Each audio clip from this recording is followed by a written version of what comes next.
Halo para pemuda kesayangan Bude Yanti yang hobinya mengambil mangga tetangganya. Pada saat ini Bapak Yanto akan kembali bercerita tentang perjalanan cucu Monton yakni Babang Tamfan Xiaoyan. Pada saat ini kita kembali diperlihatkan dengan Xiaoyan yang pada saat ini masih bersama dengan Jin Wuchen dan Long Yi. Lalu di dalam perjalanan mereka melihat banyaknya darah yang berserakan dan mayat bergelimpangan. Lalu setelah berbelok di sebuah tikungan puncak gunung terlihat sebuah platform batu besar di sana. Kemudian banyak mayat yang bergelimpangan dan darah yang berceceran di mana-mana. Lalu kelompok Xiaoyan melihat ada 3 orang pria yang berdiri dengan memegang pedang.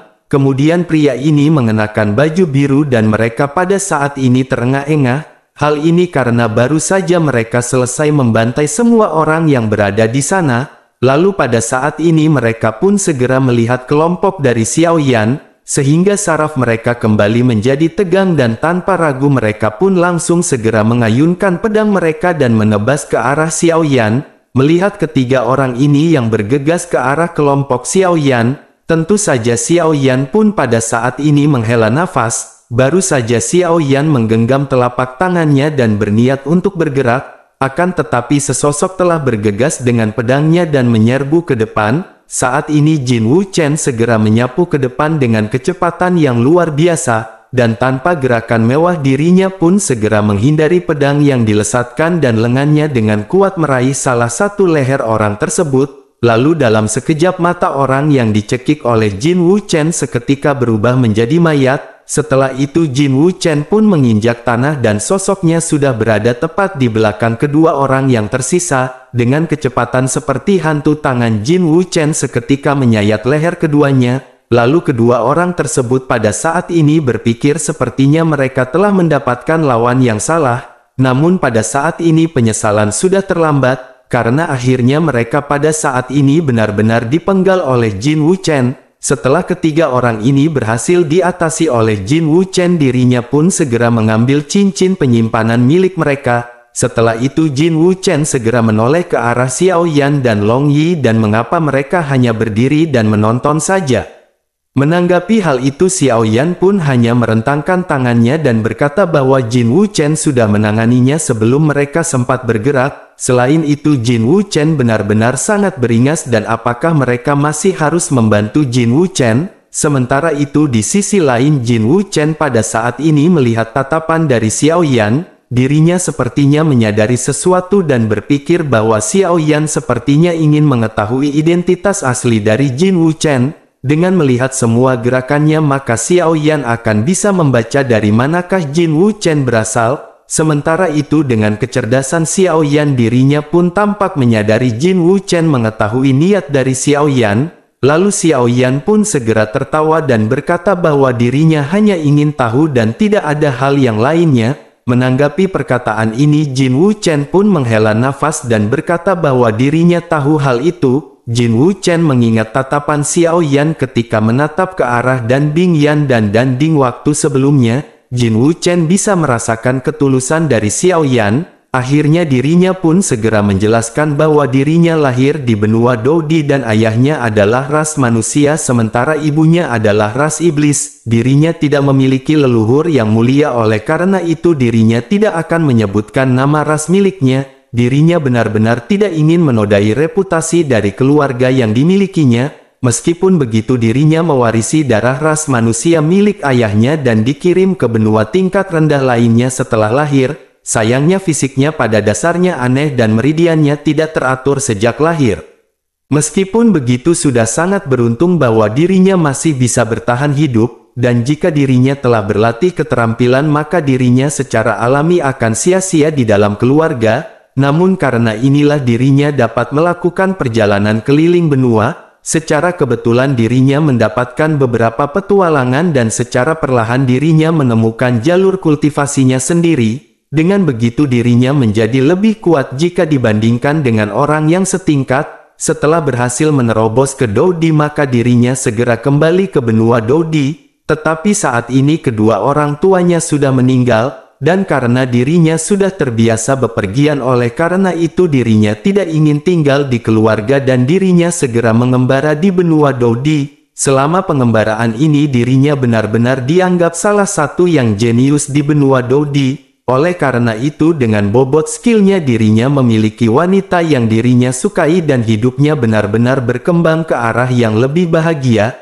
Saat berbicara hingga tahap ini senyum sekilas di sudut mulut Jin Wuchen pun memudar, dirinya pun segera berkata namun semua ini berubah total di sebuah pesta di hari ulang tahun karena dirinya bertemu dengan Danding. Jadi Danding ini adalah seorang penjahat yang benar-benar sangat hina. Xiao Yan seharusnya bisa tahu apa yang terjadi selanjutnya. Nada bicara Jin Wuchen ini terdengar ringan dan tenang tetapi Xiao Yan tahu kepahitan di dalamnya benar-benar di luar imajinasi.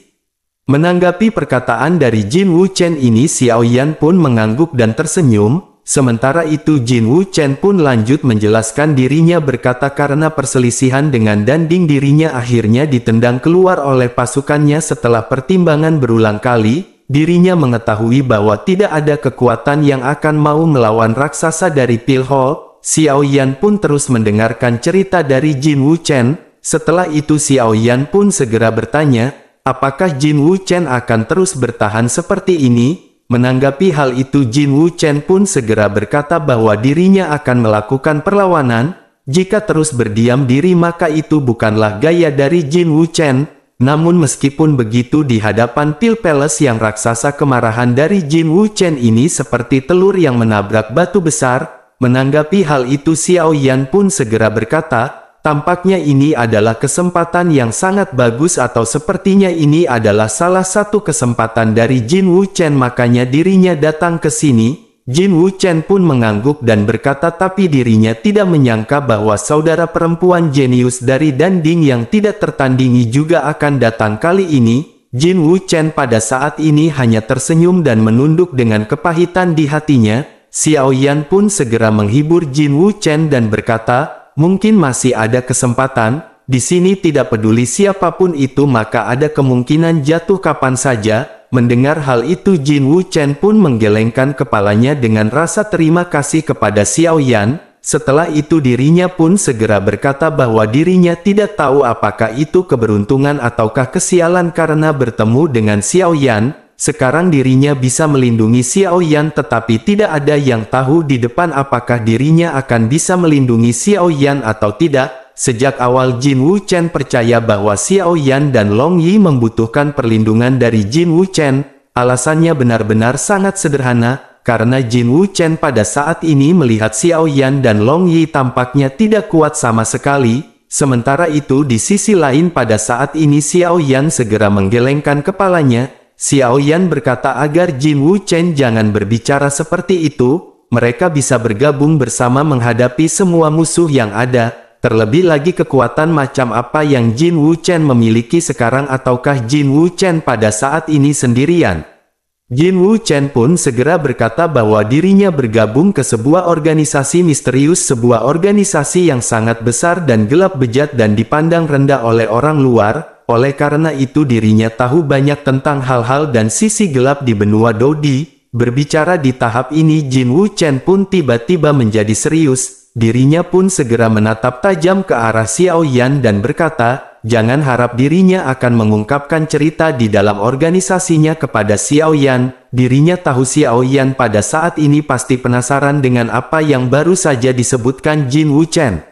Mendengar hal tersebut Xiao Yan pun tersenyum dan tersipu malu. Xiao Yan pun segera menepuk bahu Jin Wuchen dan berkata bahwa saat ini tidak penting apakah Xiao Yan penasaran atau tidak. Namun yang terpenting pada saat ini adalah mereka perlu menyelesaikan masalah mereka. Jin Wuchen pun segera bertanya masalah apa yang harus mereka selesaikan. Xiao Yan pun tersenyum jahat dan berkata bahwa kali ini Jin Wuchen berdiri terlalu jauh ke depan. Ekspresi Jin Wuchen pun berubah drastis ketika dirinya mendengar perkataan tersebut. Dirinya pun segera menoleh untuk melihat ke jalan dan melihat 5 sosok bergegas dari debu dan asap yang mengepul. Jin Wuchen pun tidak bisa menahan diri untuk mengamuk dengan marah. Sementara itu Xiao Yan dan Long Yi pada saat ini saling memandang dan melihat senyum di mata masing-masing. Kelima orang yang pada saat ini menyerang berasal dari klan besi yang pandai menempat di antara klan monster. sehingga pertahanan mereka relatif lebih kuat dan senjatanya lebih kuat daripada ras yang biasa saja. Sementara itu Jin Wuchen berteriak marah sebelum akhirnya menoleh ke arah Xiao Yan dan Long Yi. Pada saat ini Xiao Yan dan Long Yi sudah berlari dan menghindari serangan palu dari para musuhnya.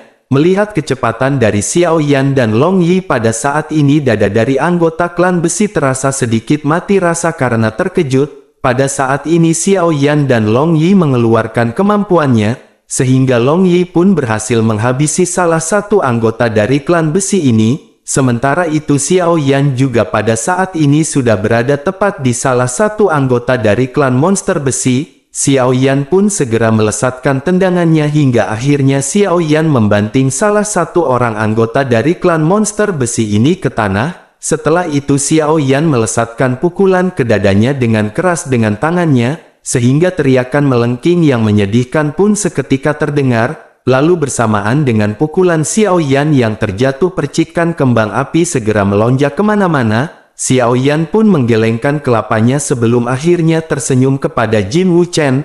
Lalu Jin Wuchen juga yang pada saat ini telah berhasil menghabisi beberapa anggota dari klan monster besi segera terkejut. Dirinya bergumam bahwa serangan ini bahkan lebih ganas dari miliknya. Akhirnya kelompok Xiao Yan pada saat ini berhasil menghancurkan semua orang. Tidak lama setelah itu Jin Wuchen menatap ke arah Xiao Yan yang tersenyum kepadanya. Dirinya pun segera berkata agar Xiao Yan jangan terlalu bangga karena Jin Wuchen pada saat ini masih memiliki kekuatan yang masih dirinya sembunyikan. Menanggapi hal itu Xiao Yan hanya tersenyum. Bersamaan dengan itu Long Yi pun menarik lengan baju Xiao Yan dan menunjuk ke arah kiri dan kanan. Wajah Long Yi pada saat ini benar-benar menjadi gelap. Lalu di kedua sisi jalan yang ditunjuk oleh Long Yi, langkah kaki yang berat memercikan pasir kuning dan terbang ke arah mereka. Aura dan momentum dari langkah ini benar-benar sangat dahsyat. Menyadari hal tersebut Jin Wuchen pun menghela nafas dan berkata bahwa ada orang di kedua sisi. Kali ini akhirnya pertempuran akan adil dengan membagi dua musuh ini dengan Xiao Yan. Setelah mengucapkan perkataan itu Jin Wuchen pun bergegas ke sisi lain dengan hanya ada 3 orang yang harus dihadapi. Sementara itu di sisi sebaliknya ada 7 orang yang tersisa untuk dihadapi Xiao Yan dan Long Yi. Mereka pun segera melesat untuk membunuh Xiao Yan dengan agresif. Xiao Yan pun akhirnya segera menekan emosi di dalam hatinya dan segera melesat. Kemudian Doki beredar di tubuh Xiao Yan dengan kecepatan tinggi dan niat membunuh segera melonjak di hatinya. Lalu pertempuran intensif di antara mereka pun segera terjadi. Xiao Yan pun melesatkan pukulannya yang seketika mengenai perisai salah seorang di antara musuhnya. Bersamaan dengan itu gelombang udara yang tidak terlihat segera menyapu ke segala arah. Kemudian Xiao Yan segera merangsang dokinya dan melalui lengannya yang gemetar semua ditransmisikan ke permukaan kontak antara tinju dan perisai. Xiao Yan seketika mendengar suara tulang yang retak di belakang perisai. Lalu perisai itu pun jatuh ke tanah sehingga memperlihatkan ekspresi ngeri dan wajah putus asa. Xiao Yan pada saat ini tidak peduli betapa takutnya pihak lain dan tubuhnya segera melesat dengan doki yang melonjak. Lalu Xiao Yan dan Long Yi benar-benar terlibat dalam pertempuran yang intens, dan hanya dalam beberapa saat 4 dari 7 orang segera disingkirkan oleh Xiao Yan dan Long Yi. Kemudian rasa dingin menjalar tulang belakang dari 3 orang yang tersisa pada saat ini. Mereka sangat ketakutan dan menoleh sebelum akhirnya mundur dengan kecepatan seperti kilat. Namun Xiao Yan dan Long Yi tentu saja tidak akan melepaskan mereka untuk pergi. Sehingga akhirnya pun segera melesat untuk melanjutkan pertarungan, dan dengan tambahan kemampuan tempur Xiao Yan pada saat ini Xiao Yan benar-benar bergerak seperti hantu. Namun Xiao Yan pada saat ini tidak menggunakan sayap tulang miliknya. Tentu Xiao Yan sudah lama tidak bertarung dengan tangan kosong dan pada saat ini Xiao Yan benar-benar sangat gembira, karena akhirnya Xiao Yan mengandalkan pukulan siku lutut dan kakinya untuk bertempur. Lalu Xiao Yan pun berhasil mengalahkan sisa musuhnya sebelum akhirnya berkumpul kembali dengan Long Yi. Setelah itu Long Yi pun segera berkata kepada Xiao Yan agar mereka pergi dan melihat bagaimana keadaan dari Jin Wuchen. Xiao Yan pun berkata agar Long Yi pada saat ini tidak perlu khawatir. hanya dengan mengandalkan kecepatannya ketiga orang itu benar-benar tidak akan bisa berbuat apa-apa pada Jin Wuchen. Long Yi pun mengangguk dan Xiao Yan pada saat ini tersenyum sebelum akhirnya mengumpulkan cincin penyimpanan dari mayat musuh-musuhnya. Lalu apa yang dikatakan oleh Xiao Yan ini memang benar, karena Jin Wuchen memang sangat licin dengan kecepatannya dan pihak lain hanya tersisa satu orang. Namun orang ini benar-benar tidak bisa bertahan lama sebelum akhirnya dikalahkan oleh Jin Wuchen. Setelah selesai Jin Wuchen pun segera menghampiri Xiao Yan dan Long Yi. Setelah sampai Jin Wuchen segera berkata tampaknya tuan muda ini benar-benar memiliki kemampuan. Jin Wuchen pun melirik ke arah Long Yi dan berkata, sepertinya anak kecil ini juga tidak bisa diremehkan. Xiao Yan hanya tersenyum sementara Long Yi pada saat ini terlihat sedikit kesal. Tampaknya Long Yi benar-benar tidak ingin disebut dengan anak kecil. Lalu di sisi lain setelah Jin Wuchen memuji Xiao Yan, akhirnya dirinya pun segera bertanya dengan rasa ingin tahu. Jin Wuchen bertanya bahwa dirinya tidak pernah menyangka akan ada sesosok yang begitu kuat seperti Xiao Yan di klan Xiao. Mungkinkah Xiao Yan adalah pria yang berada di dalam legenda klan Xiao? Sebelum Xiao Yan bisa menjawab, wajah Xiao Yan pun sedikit berubah karena Jin Wuchen segera berkata pada dirinya sendiri. Jin Wuchen berkata bahwa sepertinya hal itu tidak mungkin, karena dikatakan pria yang berada dalam legenda itu adalah orang yang sangat kaya, sehingga dengan begitu maka tidak akan mungkin pria tersebut akan berani masuk ke sini. Mendengar hal itu Xiao Yan pun hanya bisa menghela nafas sebelum akhirnya mereka beristirahat dan berbincang-bincang. Lalu di tengah-tengah perbincangan ini Xiao Yan pun segera menunjuk ke arah langit yang dalam. Xiao Yan berkata bahwa bulan darah akan segera penuh, sementara ketika mereka pertama kali masuk bulan itu hanya seperti bulan sabit. Semua orang pun segera memandang ke langit dengan kabut merah darah yang memenuhi udara. Kemudian bulan darah ini menjadi lebih merah daripada sebelumnya. Lalu bayangan samar di belakangnya sudah menunjukkan tanda-tanda keberadaan bulat. Kemudian Jin Wuchen menarik nafas dan berkata, tampaknya pertempuran baru saja dimulai, jadi pertarungan berdarah akan membuat orang kehilangan diri mereka sendiri. Tetapi ketika bulan purnama ini penuh diperkirakan akan banyak orang yang merasa sulit untuk menekan pemikiran ingin membunuh di hati mereka. Tampaknya ketika bulan ini benar-benar terbentuk penuh mereka akan menjadi lebih gila lagi. Menanggapi hal itu Jin Wuchen pun sedikit mengerutkan keningnya. Dirinya berkata kesuraman dan rangsangan darah yang tidak ada habisnya, begitu juga dengan invasi bulan darah. Maka jalan di depan pasti jauh lebih sulit daripada sekarang. Jin Wuchen pun menghela nafas dan mengeluarkan dua benda yang panjangnya kira-kira seukuran satu jari. Dirinya pun menyerahkannya kepada Xiao Yan dan Long Yi dan memerintahkannya untuk mengambil daun keriting ini. Xiao Yan dengan khawatir bertanya benda apakah ini. Jin Wuchen pun pada saat ini hanya berkata bahwa mereka akan tahu jika mereka mencobanya. Mendengar hal itu Xiao Yan pun mengendus dengan hidungnya dan menyadari bahwa ini seperti memiliki bau asap. Xiao Yan menyadari tampaknya ini adalah seperti rokok sampurna kretek. Sementara itu Jin Wuchen mengeluarkan obor dan menyalakan daun tersebut dan menghisapnya dengan indah. Setelah menarik nafas dirinya pun segera lanjut berbicara. Dirinya berkata bahwa dirinya mendapatkan benda ini karena dirinya telah membakar hutan untuk membingungkan pandangan lawan dan menghindari kejaran lawan. Lalu tiba-tiba dirinya menemukan tanaman di sekitarnya yang berbau sangat harum. Setelah itu Jin Wuchen pun mengumpulkannya dan membuat beberapa barang. Jin Wuchen pun menoleh ke arah Xiao Yan dan segera mencobanya karena benda ini eksklusif. Pada saat ini tidak banyak stok dari barang ini yang dimiliki oleh Jin Wuchen. Akhirnya Xiao Yan pun segera mencoba rokok yang diberikan oleh Jin Wuchen. Lalu akhirnya mereka pun kembali bersantai sambil berbincang-bincang hangat. Lalu di tengah-tengah perbincangan santai ini tiba-tiba Xiao Yan merasakan hawa dingin yang merembes ke punggungnya. Xiao Yan bertanya apa yang telah terjadi dan menyipitkan matanya. Kemudian tebing tebal di belakangnya yang telah disandari begitu lama pada saat ini benar-benar sangat dingin. Xiao Yan pun bergidik memikirkan satu-satunya kemungkinan di antara yang tidak mungkin. Xiao Yan pun segera menarik rokok yang berada di mulut Jin Wuchen dan merebahkannya ke tanah. pada saat ini Jin Wuchen dan Long Yi benar-benar belum menyadari apa yang terjadi, karena tebing tempat mereka bertiga bersandar dengan cepat membuka retakan yang tidak terhitung jumlahnya. Tidak lama setelah itu dinding ini pun meledak menjadi gumpalan tanah dan dua gagang biru belati segera menembus dinding. Lalu serangan ini segera terus menusuk ke arah tenggorokan Xiao Yan tanpa ampun. Ternyata ada orang yang bersembunyi di tebing pinggir jalan yang tampaknya terbentuk secara alami, namun beruntung persepsi spiritual Xiao Yan benar-benar lebih tajam jika dibandingkan dengan orang biasa, oleh karena itu mereka bisa menghindari tusukan pertama dari serangan tersebut. Barulah pada saat ini Long Yi dan Jin Wuchen pun menyadari ada serangan yang mendekat. Sementara itu di sisi lain Xiao Yan pada saat ini benar-benar terpojok dengan serangan belati yang satunya.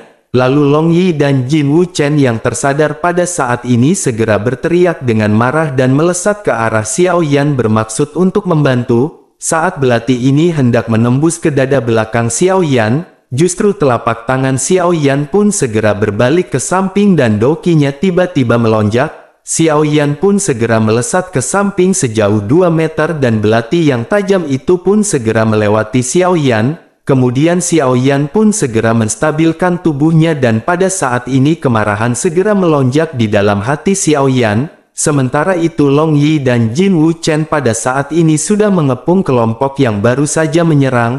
Lalu Jin Wuchen mengangkat alisnya dan berkata ternyata itu adalah anggota dari monster ular. Tidak heran dirinya bisa bersembunyi di tebing ini. Sementara itu di sisi lain dua penyerang berjanggut berdiri dan dikelilingi oleh kelompok Xiao Yan. Mereka menyadari bahwa barusan adalah penyergapan yang sempurna, dan itu adalah waktu terbaik untuk menyerang tetapi sebenarnya telah dihindari oleh pemuda berbaju hitam. Mereka pun bertanya-tanya, bagaimana pemuda ini memiliki reaksi yang begitu cepat? Bagaimana mungkin dirinya bisa merasakan jejak aura pembunuh dari mereka? Sementara itu pada saat ini Jin Wuchen tanpa basa-basi segera melesat langsung. Dirinya mengerahkan kecepatannya secara ekstrim dan mendekati dua anggota suku ular dengan satu nafas, sehingga benturan pun segera terjadi di antara keduanya. Lalu Jin Wuchen pada saat ini tampaknya menyadari bahwa seluruh tubuh dari monster ular bajingan ini dibuat untuk serangan diam-diam.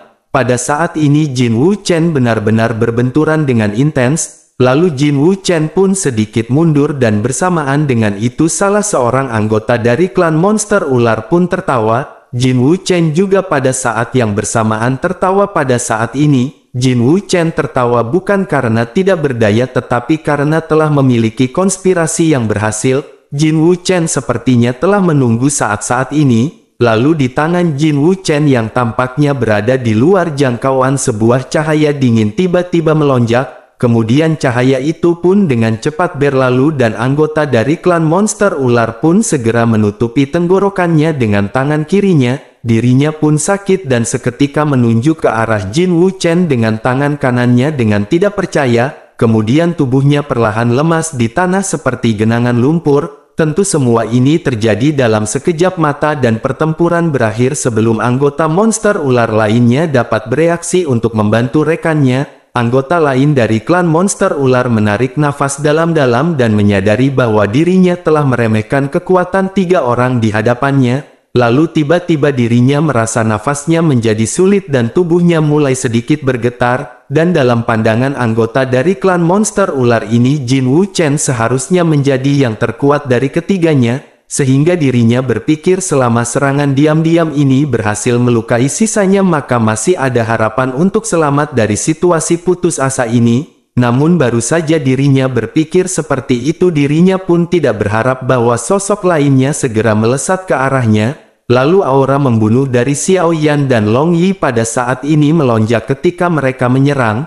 Kemudian rasa dingin pun muncul dari tulang punggung klan monster ular ini. Tentu dirinya menyadari bahwa doki dari keduanya ini benar-benar sangatlah kuat. Dan pada saat ini dirinya hanya memiliki satu pikiran dan itu adalah berlari untuk hidupnya. Namun semua itu benar-benar sudah terlambat karena serangan dari Xiao Yan dan Long Yi mendarat tepat tubuhnya. Lalu seketika anggota dari klan monster ular ini pun berubah menjadi kabut berdarah. kemudian kelompok Xiao Yan pun pada saat ini menghela nafas lega setelah berhasil menghadapi keduanya. Namun tidak lama banyak aura yang segera bergegas mendekat ke arah mereka. Jin Wuchen pun mengutuk dan bersiap untuk bertarung. Dirinya pun segera berkata bahwa frekuensi datangnya musuh-musuh ini benar-benar terlalu cepat. Menanggapi hal itu Xiao Yan pun menggelengkan kepalanya dan menghela nafas. Xiao Yan pun segera berkata, tampaknya semua orang menyadari sesuatu sehingga mereka mengincar kelompok Xiao Yan. Mereka berpikir di kelompok Xiao Yan hanya ada seorang pengemis dan seorang pria muda yang tidak terlihat berbahaya serta seorang anak kecil. Sepertinya begitulah cara mereka memandang kelompok Xiao Yan. Lalu kelompok Xiao Yan pun melihat lebih dari 20 orang yang bergegas mendekat pada saat ini. Kemudian di belakang 20 sosok orang ini masih banyak sosok bayangan yang bersembunyi. Mereka bersembunyi di bayang-bayang tebing dan menunggu kesempatan untuk menyerang kelompok Xiao Yan. Lalu darah Xiao Yan pun seketika mulai memanas. Kemudian Xiao Yan pun segera berkata mereka harus menggunakan kekuatan mereka dan menunjukkan prestise kelompoknya. Setelah mengucapkan perkataan tersebut Xiao Yan pun mengambil nafas dalam-dalam dan tubuh Xiao Yan seketika melesat bergegas ke depan. Kemudian Doki yang kuat segera melonjak mengaduk tanah dan lumpur kuning yang memercik ke segala arah. Lalu Xiao Yan memimpin kelompoknya dan mereka bertiga menembak ke kerumunan seperti panah. Sedangkan di sisi lain mata merah darah lebih dari 20 orang menunjukkan ejekan yang kejam kepada kelompok Xiao Yan. Lalu 20 senjata yang terdiri dari pedang dan kapak seketika menebas ke arah kelompok Xiao Yan. Kemudian Doki yang bercampur seketika menjadi satu dan langsung membengkak menjadi menakutkan. Melihat banyaknya senjata ini tidak mungkin juga bagi Xiao Yan tidak menggunakan senjata. Lalu akhirnya masing-masing dari mereka segera mengeluarkan senjata pamungkasnya dan bersiap menghadapi serangan yang menakutkan ini. Melihat Xiao Yan yang mengeluarkan senjatanya Jin Wuchen pada saat ini menyadari bahwa bencana benar-benar sudah dekat. Dan pikiran untuk terbang memisahkan diri tiba-tiba terlintas di benak dari Jin Wuchen. Sementara itu Xiao Yan pada saat ini tanpa ragu sedikit pun segera melesat menuju ke kerumunan. Xiao Yan pun mengeluarkan geraman seperti binatang buas dari mulutnya dan tangannya segera mengayunkan padang barat miliknya. Di bawah tatapan yang tidak terbayangkan oleh Jin Wuchen ini Xiao Yan memblokir lebih dari 20 orang dengan keberaniannya. Lalu lengan Xiao Yan berubah menjadi lebih dari belasan bayangan dan menebas secara vertikal. Saat ini Xiao Yan menebas secara horizontal miring dan setiap telapak tangan Xiao Yan segera mengeluarkan suara. Lalu banyak pukulan segera dilesatkan oleh Xiao Yan yang seketika berbenturan dengan senjata 20 orang ini. Lalu Long Yi pada saat ini berada di dekat Xiao Yan juga segera mengeluarkan serangannya. Kemudian tubuhnya seketika terbungkus oleh guntur dan kilat ketika Long Yi menyerang. Tentu semua senjata ataupun orang yang terkena tubuh guntur Long Yi ini akan tersentak oleh kekuatan petir. Saat ini Xiao Yan pun berkolaborasi dengan Long Yi menghadapi semua orang yang pada saat ini mulai sedikit terkejut. Bahkan serangan gabungan dari Xiao Yan ini seketika membuat kekacauan dari formasi ke-20 orang tersebut. Dan dengan kekacauan ini maka akan sangat sulit untuk mengumpulkan kekuatan. Lalu 20 orang itu pun segera kehilangan keunggulan kelompok mereka di bawah tekanan serangan. Di sisi lain bagaimana mungkin Xiao Yan dan Long Yi melepaskan kesempatan emas seperti itu, sehingga Xiao Yan memanfaatkan kepanikan sesaat musuh ketika senjata mereka patah dan terlempar. Lalu keduanya pun segera melesatkan serangan kepada 20 orang yang berada di hadapan mereka. Dan hanya dalam beberapa tarikan nafas hampir setengah dari 20 orang ini terbunuh dan terluka. Lalu mereka yang bertahan di lingkaran luar semuanya ketakutan dan rambut mereka berdiri tegak. Bahkan kesombongan mereka sebelumnya pada saat ini benar-benar telah menghilang. Sementara itu Jin Wuchen pada saat ini sedang berjalan dari tepi medan perang. Jin Wuchen diam-diam pada saat ini telah menghabisi leher 2 orang musuhnya. Jin Wuchen menoleh ke arah Xiao Yan setelah melihat apa yang baru saja ditampilkan oleh Xiao Yan dan Long Yi. Maka di dalam hatinya dirinya memanggil Xiao Yan ini benar-benar bukanlah seorang manusia. Xiao Yan dan Long Yi pada saat ini benar-benar telah menjatuhkan sekelompok Dou di bintang 4. Lalu Jin Wu Chen berpikir bahwa bahkan jika dirinya memiliki senjata lengkap dan menggunakan seluruh kekuatannya untuk bertarung, maka dirinya pasti akan merasa kewalahan menghadapi 20 orang. Jin Wu Chen pun bertanya-tanya di dalam hatinya, siapakah kedua orang ini? Dirinya khawatir hanya orang super jenius yang memiliki kekuatan seperti itu. Lalu pada saat ini dirinya pun berpikiran jika ini adalah keberanian yang diturunkan oleh Bude legendaris yakni Bude Yanti Jubaidah.